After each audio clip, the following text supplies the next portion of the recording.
leaves me to introduce Kelly. Kelly Goris, my great colleague. She's a regulatory toxicologist and safety assessor at TRC. She's very much into the regulatory requirements and specialized in the EU and UK. And she's a key contributor to the expansion of our toxicology database that is also part of the PRIMS compliance software. So let me now put Kelly on the screen and I'll take myself off. Enjoy the webinar. Thank you, Jasper, for the introduction, and thank you everybody for joining. So today I want to talk to you about the new extended fragrance allergen labeling that the EU set out in 2003, which I think is all of great interest to us.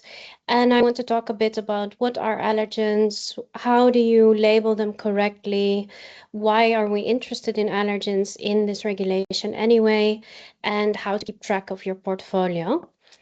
To introduce the concept, I just want to very quickly remind everyone of what this regulation actually is. The EU is moving from 24 labeled allergens to more than 80. It also introduces, this piece of regulation introduces the concept of grouped allergens, which is when you have several substances which should be on the label under one single name. I will get into the details further on in the presentation. The declaration thresholds stay the same, so 0.001% for leave-on products and 0.01% for rinse-off products. And we have the key dates for the EU. So any products that are manufactured in the EU or imported into the EU should have these new extended allergens on the label by the 31st of July 2026, and old stock should be either overlabeled or sold out by the 31st of July 2028. This, of course, brings a lot of challenges for brands regarding how do you collect your data, when do you know that you are ready for new labels, when should you have new labels, and any market-specific differences. I will get into all of that today briefly. But first, I would like to explain to you, why are we talking about allergens anyway? What is the importance of these substances? So a fragrance allergen is a chemical which has a fragrance allergen is a chemical that can trigger an immune response in some people who are susceptible to this. So it cannot happen for everybody, but in susceptible people, if you are exposed to these chemicals, you can trigger something which is called allergic contact dermatitis, which is eczema type response, which is itchy, red, inflamed skin with small blisters. And this is quite an unpleasant reaction. This sensitization, as we call it, happens in two phases. The first phase is where you are exposed to a certain substance and the body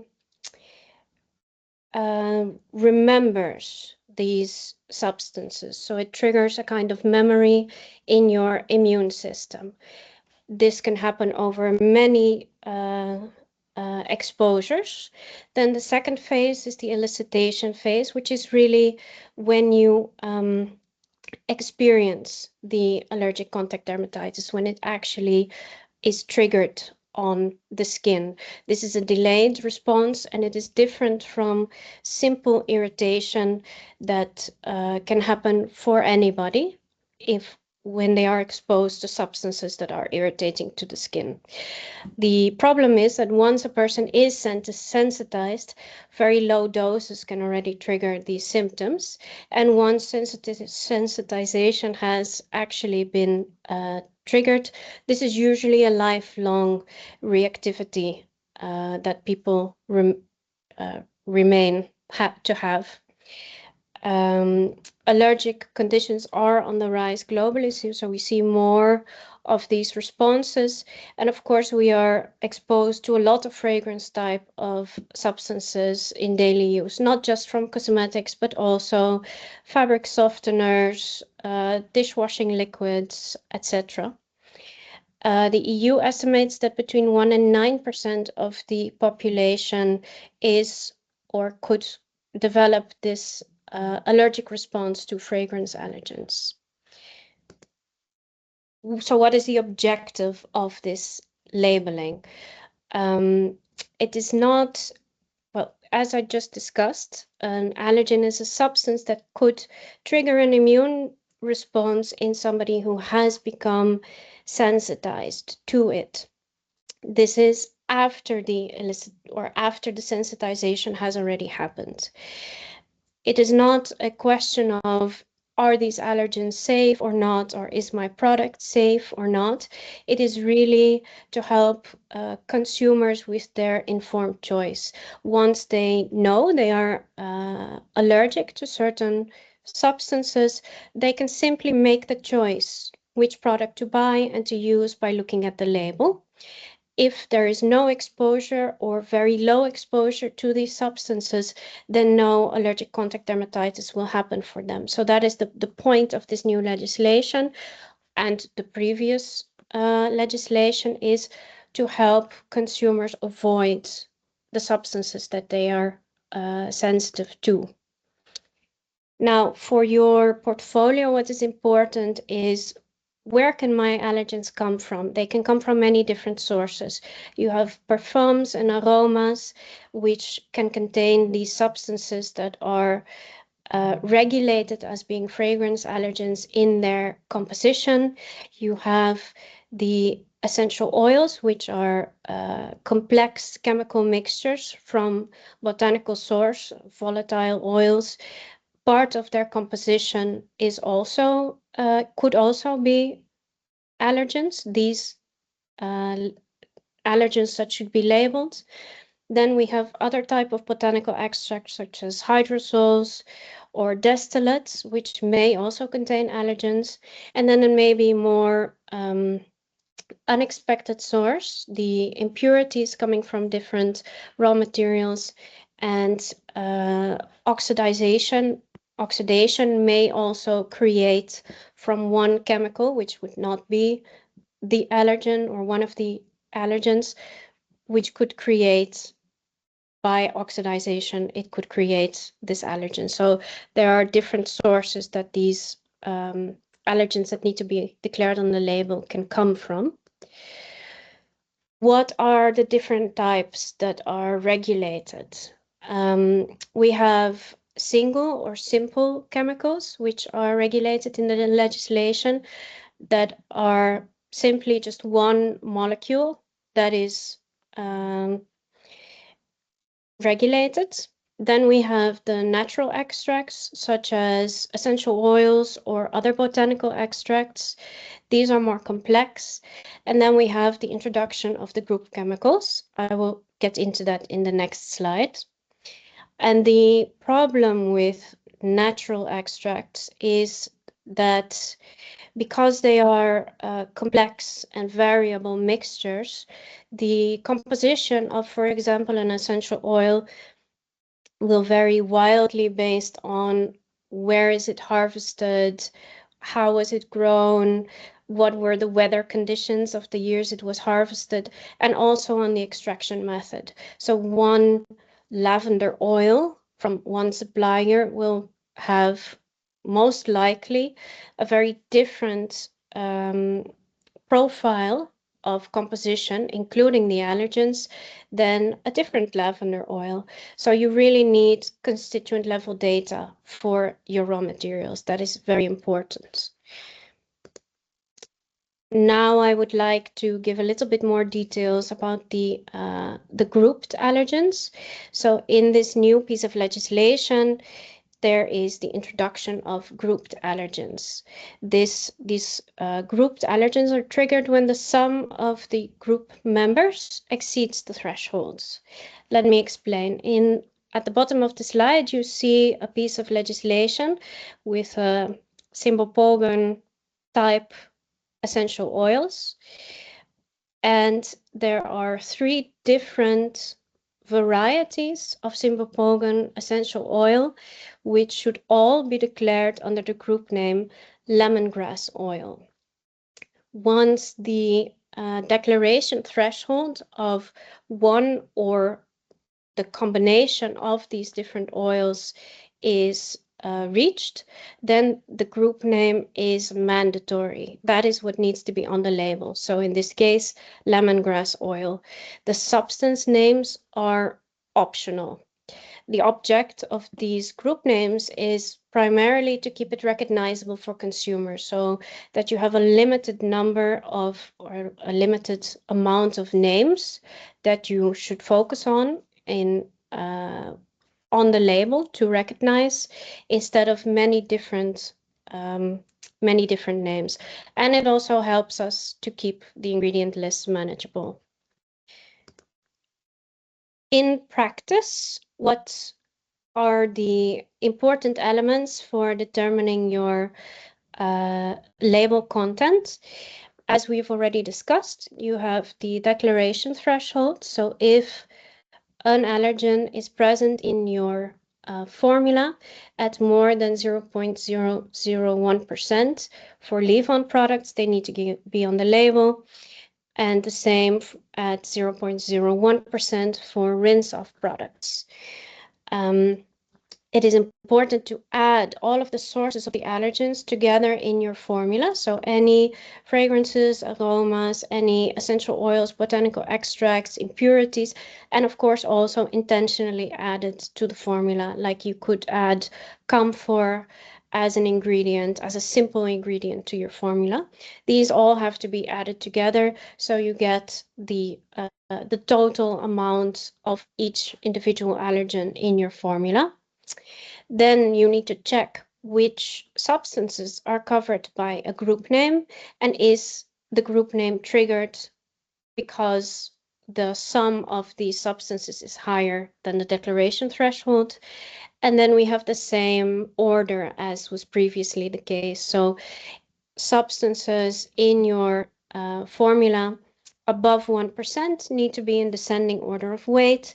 Anything below 1% can be in flexible order, depending on your preference, label appeal, or marketing purposes, with some exceptions, but such as nanomaterials or colorants, but that is not relevant for the topic of today.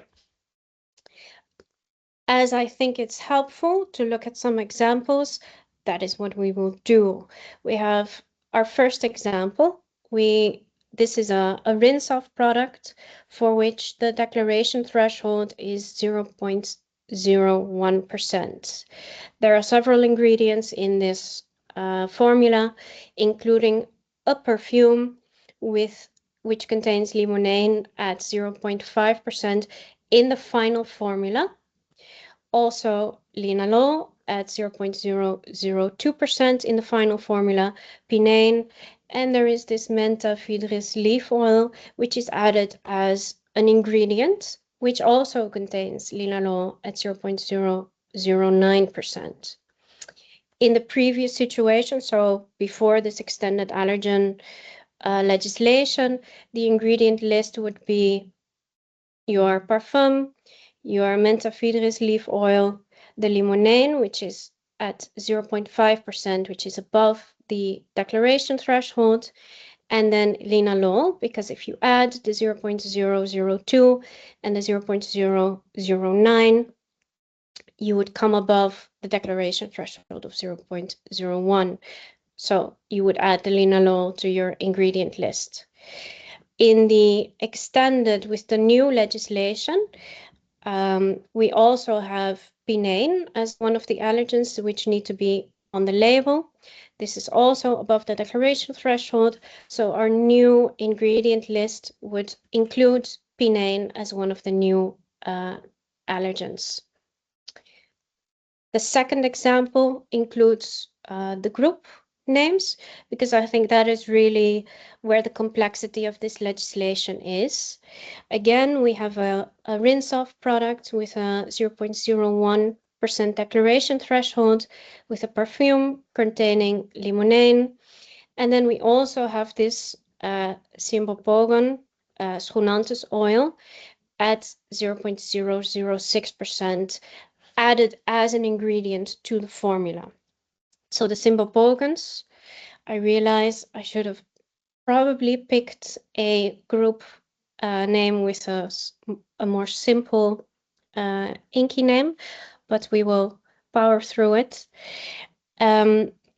We have these three different Cymbopogon oils that have the group name lemongrass oil, which we just saw in one of the previous slides.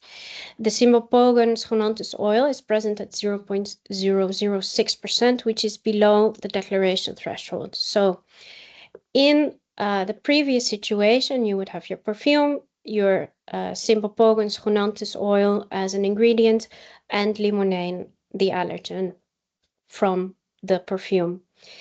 Now you have two different choices. Since your Cymbopogon Schoenanthus oil is below the declaration threshold, you can choose to either use the group name or to use the ingredient name, or theoretically to use both.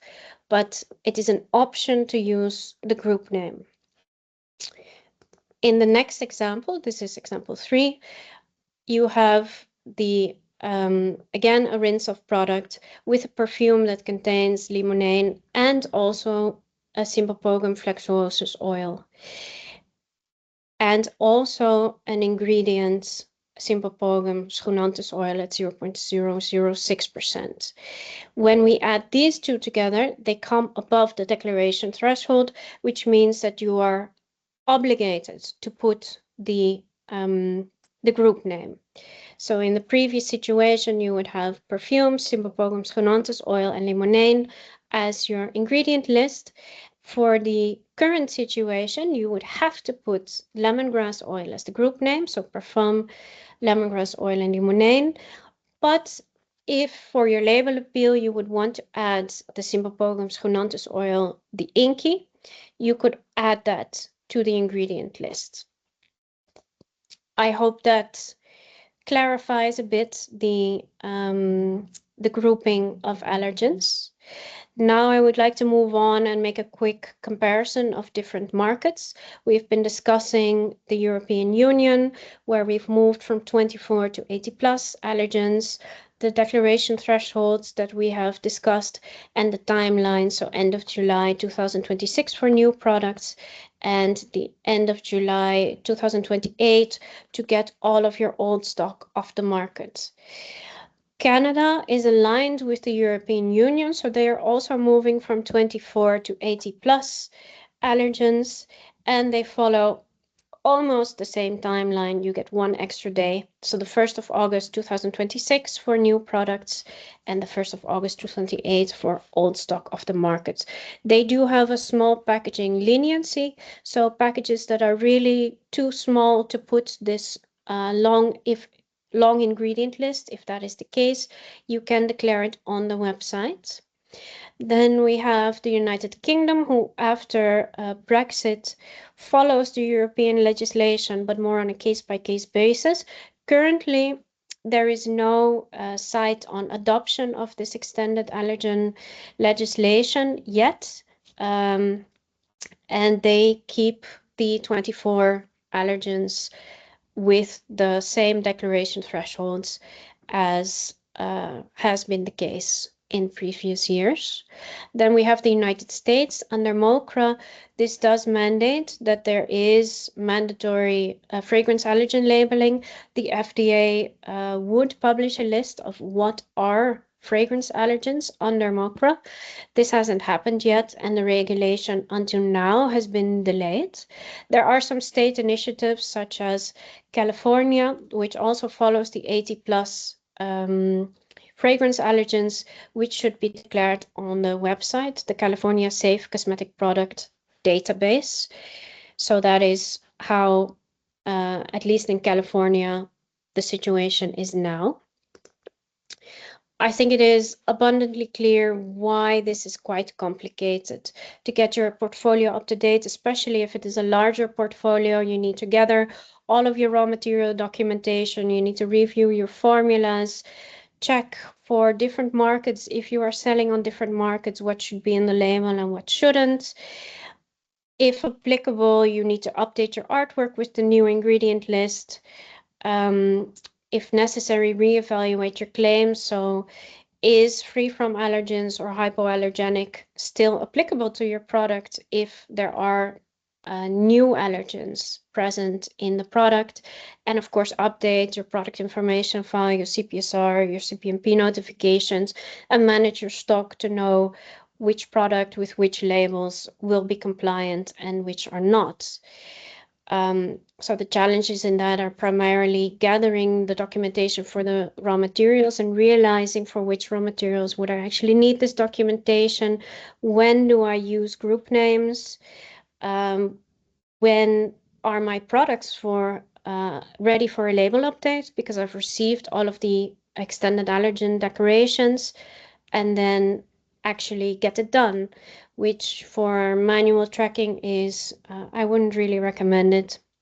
It is tedious and error prone, which is why for our portfolios, for our clients, we use our own software, which is PRIM's compliance and safety software. This really facilitates this whole process very much.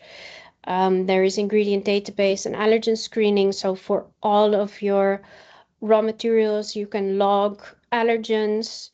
It automatically accumulates different allergen sources and groups them accordingly. Depending on if it is a shampoo or a face cream, for example, it automatically knows this is a leave-on product, which means that this is the declaration thresholds.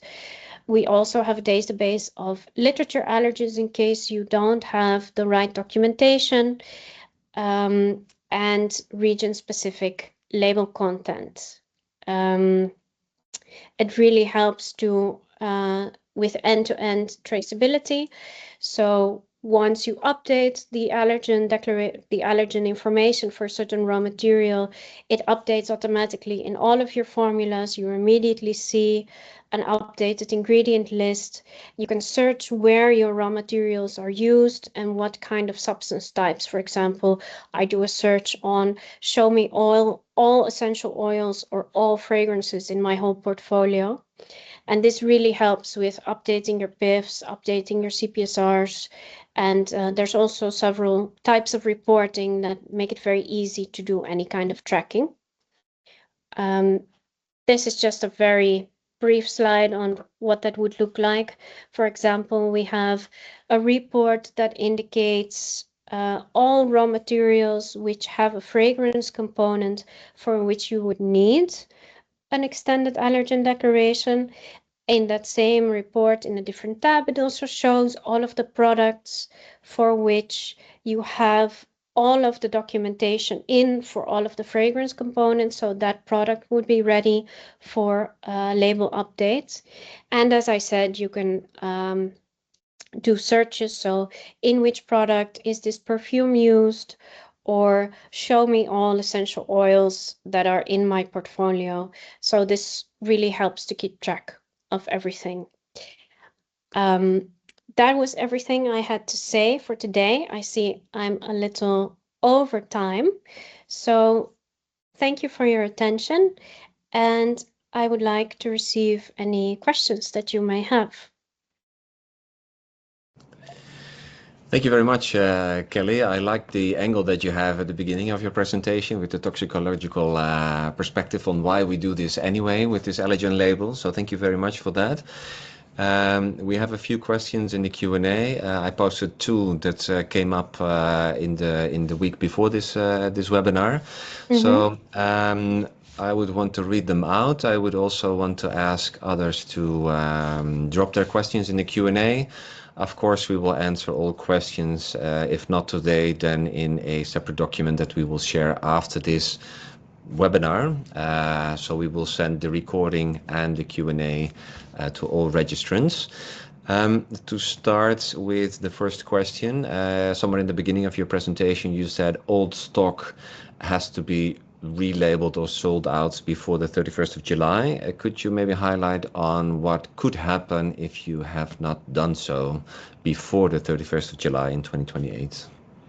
Yeah, so we know that the authorities are quite strict and they put a lot of attention in the allergens. So your product may be pulled off the shelf and tested to show in the analysis which allergens are present. In case you have not labeled these allergens, then in worst case, you would have to do a recall of your product. There may be fines, or you would have to overlabel all of your stock. So it's really crucial that you get all of this sorted before then. Yeah, and I think to add to that, we have seen, of course, cases around Lilial where there's still a lot of products reported in the RAPEX that still contain Lilial on the label. So we expect enforcement on this because I think it's an easy case for authorities to look into. We do have a second question, which is, will entry 364 and 365 be handled as a group or a single INCI according to your view? You still have your presentation on, so I think this is on one of your slides. So we can still navigate to those slides, I suppose. This is not, yeah. I think you are referring to the Symbopogum and the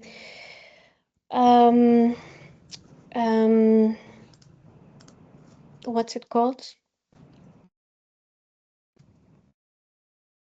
I have the plant in front of me. I know how it smells, but I can't figure out the name right now. Pelargonium, yes, exactly. So this is unclear. There was a correction on this legislation published, if I recall correctly, the 11th of November, where for these two entries, there was previously only one single INCI in the entry, and we've gone to 3. So there's now 3 different INCIs that are in that entry, but no defined group name. So currently, if we strictly follow the legislation, these would need to be separately labeled. It is logical, though, that the group name will be added later. We are in a conversation about this, so to be updated at a later date. And I also see in the chat that there is a entry 365, which is the Bogostemon Cablin oil. Mm-hmm. Is that the same? That's the same case as with the Pelargonium? Yeah, that's the same case. All right. Then into the Q&A from, let me see, from first to last. What if you do not have up-to-date allergen information for a fragrance raw material? Can you work with max values or with literature values? Or what should you do if you do not have this information on time? Interesting question. Yeah, so we've been thinking about this a lot also, since especially for the botanical ingredients, it is proving to be quite hard to get the update documentation from suppliers. So what we've done is we've done a very extensive literature research on all of the used essential oils in our database. We're in process with that. And we've compared all of the literature that we could find, so the same essential oil from the same species, but from different research, from different regions, in different studies, and we've looked at the maximum allergen percentages that you could expect for this substance. And this is what we've input into our system. So we work with the maximum expected values, and we have all of the documentation ready to prove to authorities that we've really done our due diligence and that these values are based on a worst case scenario. So that is what we are currently using when there is no data to be gathered. Okay, perfect. Thank you. We have two more questions. One is published in the Q&A. What is classed as a new product? Is it any product launched after 31st July 2026 or after the legislation was published as of August 2023? Yeah, clear. So it has nothing to do with when the product was launched. The important part is when was it manufactured, so, or when was it imported. So if you are running a new production batch of a product which is already on the market, then the label should be compliant for new production batches within the European Union starting the 31st of July 2026, or for any batches, new stock which is imported from outside of the European Union starting the 31st of July 2026. So it's really about new stock which is either produced or imported, not so much when was it launched. And I think that's where the last question. I think that's where the last question in the chat is like the advanced question. Import, does it mean products that are physically imported already before the 31st of July, or can it also be sold and then shipped at a later date? I think it was not phrased as a question, but I think that's the question. So is it really where the product physically is before or after the 31st of July, or is it selling before the 31st of July? Yeah, according to the interpretation of the legislation, it needs to be on European soil by that date. Yeah. Yeah, I remember this case playing up with the Lilial as well. I know there was some discussion at the time within TRC on this, so we can have another look at this if we have anything from back then. But I would go with the answer of Kelly to be on the safe side. But we can have a bit of a look at that at the end. I think this is it for today. We do not have other questions, I think. So thank you very much, participants. Thank you very much, Kelly, and looking forward to start with a second session soon. Have a great day, everyone. Thank you, everyone, for joining. Bye-bye.